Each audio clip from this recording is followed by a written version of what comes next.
focus, though, to something far more serious and far more personal.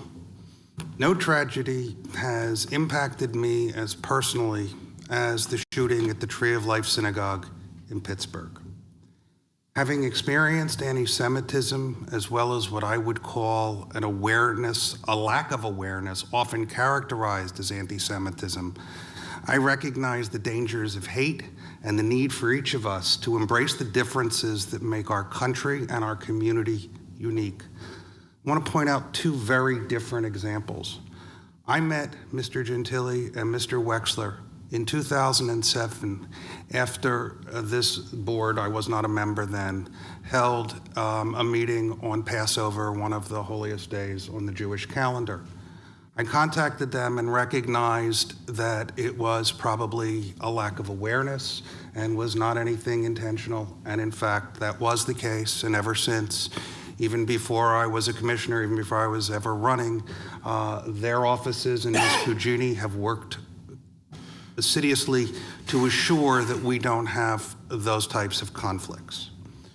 On the other hand, from approximately 2008 to 2018, I, along with another member of this board and another township official, were subject to what I would call a combination of hate that was mixed with mental illness, alcoholism, and further fueled to a certain extent by anti-Semitism and other hatred separate. During that period of times, I could not attend religious services because of my fears that this individual would follow me and my family to services and that, God forbid, such an event would occur. It took years. It took this police department, its detectives, a long time working very hard until the gentleman who terrorized me and my family and others for almost a decade was finally put in jail for 10 years. And it's people like that who can lead to the types of shootings that happened in Pittsburgh and as well as those elsewhere. But the shooting in Pittsburgh just struck me more personally and reminded me of the Hebrew phrase, kulanu biachad, which means we should all be as one. And in the context of American society, the place where my grandparents came, they gave up everything in order to come here. It means that we must all be one as Americans. There's been a recent focus in this township on the issues of race, religion, and intolerance. I have not commented on them because some of the reports and the conclusions expressed in those reports differ from those I've reached after living here for 32 years, serving as a commissioner for 10 of those years. My conclusion is that Haverford Township is a wonderful place to live, to raise a family, and operate a business, all of which I'm proud to do and have done. But it doesn't mean that we can't do better. Indeed, we can and we must do better, and that's why I'm speaking tonight.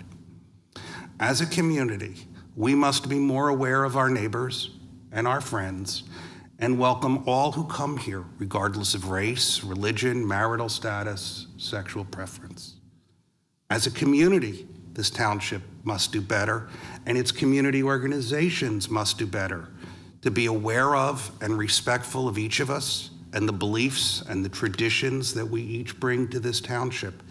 In other words, and most importantly, we must strive to be more inclusive. That means that, as the Supreme Court has repeatedly affirmed, government must avoid active involvement in religious activities. That doesn't mean, and to the contrary, it affirms that we as a township must recognize and respect the beliefs and traditions of our entire community, not just the majority. We should all be as one, as Americans. Recently, we haven't been as aware and inclusive and respectful of the beliefs of others. 2 township-related events, one in 2017 and one just days ago, included religious rituals. I attended the 2017 event. It was an event very important to me, unaware that a religious ritual was to be part of the event. I did not attend the other recent event because I was aware of and felt uncomfortable attending that event because I felt out of place because of the religious ritual involved.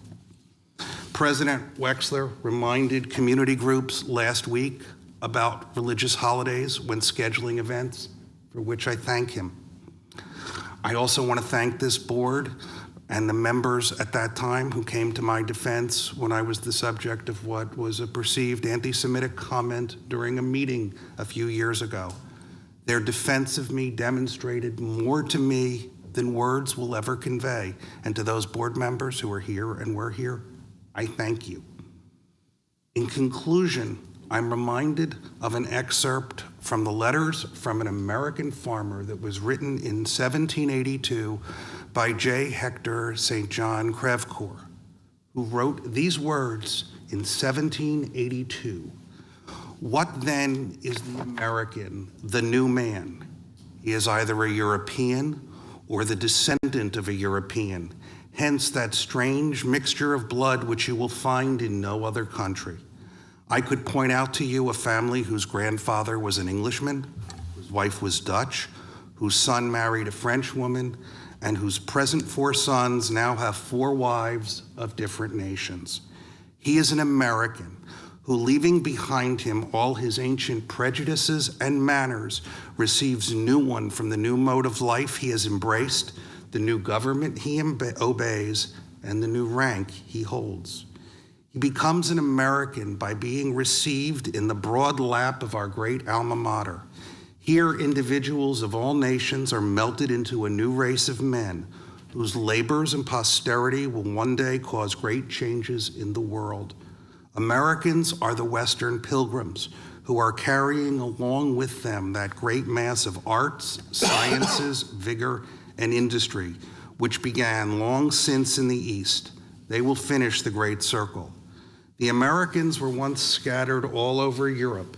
Here they are incorporated into one of the finest systems of population which has ever appeared and which will hereafter become distinct by the power of the distinct climates they inhabit. The American ought therefore to love this country much better than that wherein either he or his forefathers were born. Here the rewards of his industry follow with equal steps the progress of his labor. His labor is founded on the basis of nature and self-interest. Can it want a stronger allurement? The tragedy in Pittsburgh is a reminder that together we can help shine a light on the path to peace and security as one inclusive community that recognizes, celebrates, and respects the unique differences that make this township and this whole area a wonderful community. Thank you. Thank you, Commissioner.